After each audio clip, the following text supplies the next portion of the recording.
في حلقة اليوم نعطيو تفاصيل حفلة المنتخب المغربي في الغابون، نشوفوا كيفاش جا الربح، كواليس هذا الماتش، شكل المنتخب، اداء اللاعبين، الكوتشينغ د وليد والبيوتا اللي تسجلوا. واخا البدايه كيف العاده مع وليد اللي مره واحده اخرى ما اجتهدش وما تفلسفش وعطى المغاربه تشكيل متوقع وخالي من المفاجات. دار ياسين في بوطو، حط حكيمي على اليمين، مزراوي على اليسار، وجدد الثقه في ثنائيه نايف وجمال حركاس. في وسط الميدان امرابط وناحي والياس بن صغير، والقدام عندنا ابراهيم دياز، عبد الصمد الزلزولي، وايوب الكعبي اللي لعب على حساب يوسف النصير. اسماء كانت هي هذه، وتمركز وتوظيف اللاعبين كان بهذا الشكل. مره واحده اخرى لعبنا باربعه المدافعين، قدامهم امرابط ومعه جوج تمنياوات كيلعبوا على نفس الخط واللي هما وناحي والياس بن صغير. ابراهيم دياز جناح كيتحرك في انصاف المساحات وكيخلي الخط الاشرف حكيمي، على اليسار الزلزولي شاد الخط، ومزراوي كيتحرك في انصاف المساحات. الياس بن صغير وناحي كيكومبينيو مع لاعبي الخط الامامي وكيحاولوا يعاونوا ويخلقوا الزياده العدديه. بالنسبه للتنظيم الدفاعي كنا هذه المره كندافعوا ببلوك ميديوم وكنحاولوا نديروا ضغط عالي نوقفوا به تحولات الغابونيين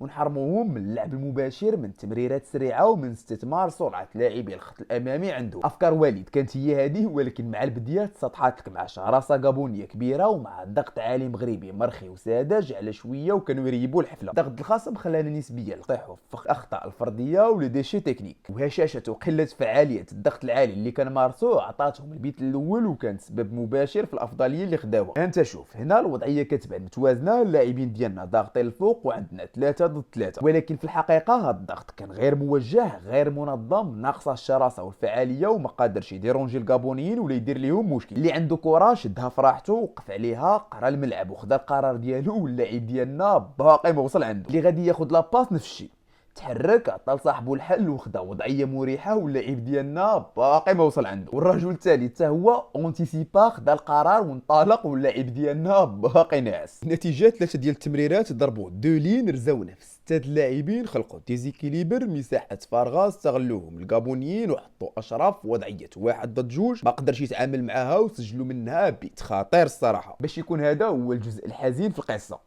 حيت اللي جا من بعدها الحمد لله كان مزيان وتسجلت فيه نقاط ايجابيه كثيره. بداها معايا من الطريقه اللي تعامل بها المنتخب، رده الفعل اللي دار، الشخصيه القويه اللي بين، وكيفاش ناض، صحح الاخطاء، جمع راسو ورجع. ابراهيم اللي سجل اول اهدافه في الادغال الافريقيه واللي خرج ماتش محترم. البدلاء اللي دخلوا قطعوا غراض وبينوا بلي راهم واجدين ونقدروا نعولوا عليهم. نصيري اللي كيسجل اول بيت ليه من لعب مفتوح مع المنتخب من الماتش التنزانيا كاس افريقيا، وانت غادي تتوصل لاهم نقطه والعنوان الابرز في هذا الماتش، الركلات الثابته خويا. الحل اللي فكنا رجعنا في الماتش عطانا الافضليه وكان سبب مباشر في كاع داكشي اللي طرا من بعد. من اصل 5 د البيوت 3 جاو من ركلات ثابته.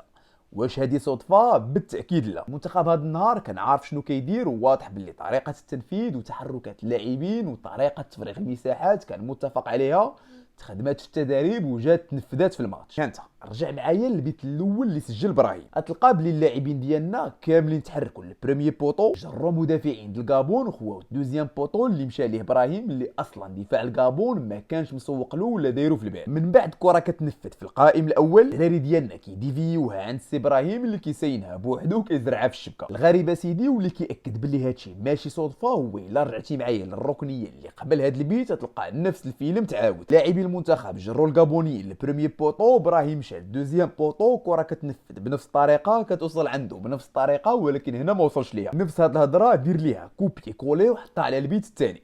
الفرق هذه المره كان مع اشرف، ولكن الفكره هي التنفيذ هو وتحركات اللاعبين هي. وهي الاشاره الكفره اللي جا منها البيت تحركات حتى هي متفق عليها، حيت هي قبل منها كانت كفره واحده اخرى لعبها الياس تنفذات بنفس الطريقه، غير هنا التنفيذ كان خايب. في العموم نقطه مهمه وربح كبير، شفنا الفوائد ديالو وشفنا الحلول اللي يقدر يعطيها لينا. واجمالا كيبقى ماتش مزيان للمنتخب، وخمسه د البيوت مفيده جات قدام خصم محترم في اجواء وظروف صعيبه، لازم نهنئوا اللاعبين والمدرب عليها، لازم نفرحوا بها، ولازم نعترفوا باللي الحمد لله كاين تحسن، كاينه خدمه وكاينه نتائج. ولكن في نفس الوقت ما خصهاش تعجزنا وتنسينا في النقاط السلبيه القليله اللي بانت واللي الملاحظ انها كتعاود وباقي ما حليناهاش. ماتش افريقيا الوسطى في الاول ديالو تحت الضغط لقينا مشكل الاخطاء الفرديه ولديشي تكنيك، وفي الاول هذا الماتش كان عندنا نفس المشكل، والماتش الكابون الاول كان عندنا مشكل في الضغط العالي، وهذا الماتش حتى هو تشوينا من نفس المشكل. ما علينا، خليو لينا رايكم في خانه التعليقات وقولوا لنا كي جاكم الماتش، كي جاكم اداء المنتخب، واش خاصنا نركزوا على السلبيات ولا الخمسه تمحي كل شيء. نتمنى حلقتنا سالات. الى عجبتكم ما تنساوش ديروا جيم، تشتركوا في القناه. شكرا جزيلا على المتابعه والى اللقاء.